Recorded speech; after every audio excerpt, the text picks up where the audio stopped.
Magandang araw po sa ating lahat. Magandang araw po lalong-lalo na sa ating Panginoon.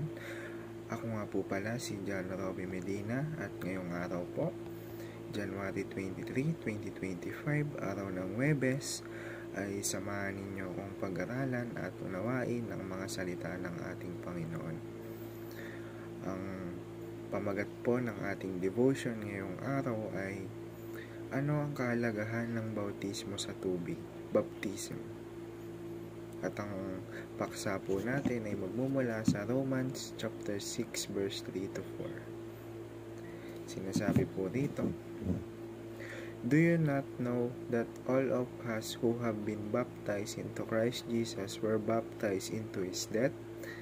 We were buried therefore with Him by baptism into death, in order that, just as Christ was raised from the dead by the glory of the Father, we too might walk in newness of life."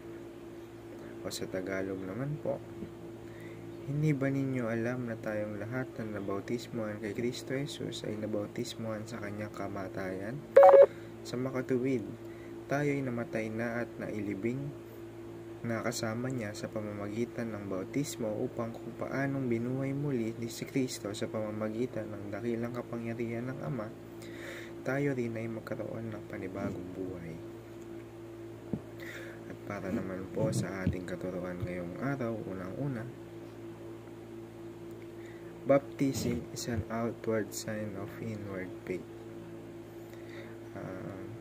Sa ikalawa, baptism is a symbol of being united with Christ, death and resurrection. At ikauli, baptism is a public proclamation of being a follower of Christ. Ang pinatutungkulan po ng ating katuruan ngayong araw ay ang pagpapabautismo sa tubig ay tanda ng pananampalataya natin sa ating Panginoon. It means united na tayo sa ating Panginoon, sa kanyang kamatayan at muling pagkabuhay. Dahil, di ba nga, kapag binabad tayo sa tubig, parang iniiwan na natin dun yung dating tayo, yung makasalanang tayo. At pag angat natin sa tubig, tayo bago ng anyo.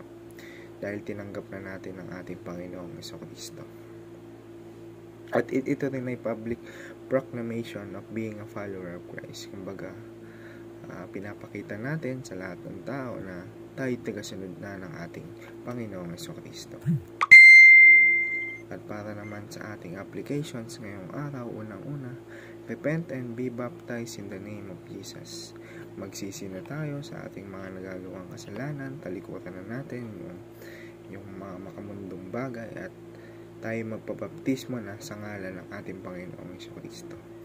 Sa ikalawa naman po, identify with Jesus without being ashamed. Huwag tayong mahiya bilang tagasunod ng ating Panginoong Jesucristo. Dapat nga proud tayo. Dapat taas noo tayo. Pagmalakin tayo binago ng ating Panginoon. At ikaw proclaim Jesus and be proud of Him in public. Yun nga, gaya nga ng sinabi ko, itaas natin ang ating Panginoong Jesucristo at maging proud tayo sa Kanya kahit na alam naman natin dito sa mundo maraming mapanghusgang tao na porket makasalanan ka, hindi ka na pwedeng magbago. Pero dahil sa ating Panginoong Jesucristo, dahil tinanggap na natin siya, tayo righteous na sa ating Panginoong Diyos. At yun lamang po, at para naman po sa ating prayer ngayong araw, samahan niyo po ako sa maikling panalangin. Lord Jesus, thank you for never being ashamed of me.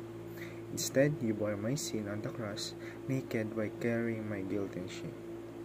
Thank you for loving me.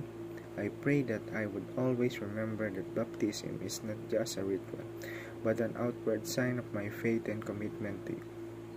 Help me identify with your death and resurrection in a way that transforms my life.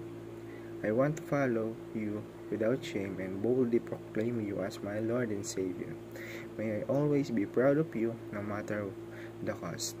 May your Spirit enable me to live as your true disciple. In Jesus' mighty name, Amen. Yun lamang po. Maraming salamat po sa inyong pakikinig. God bless us all.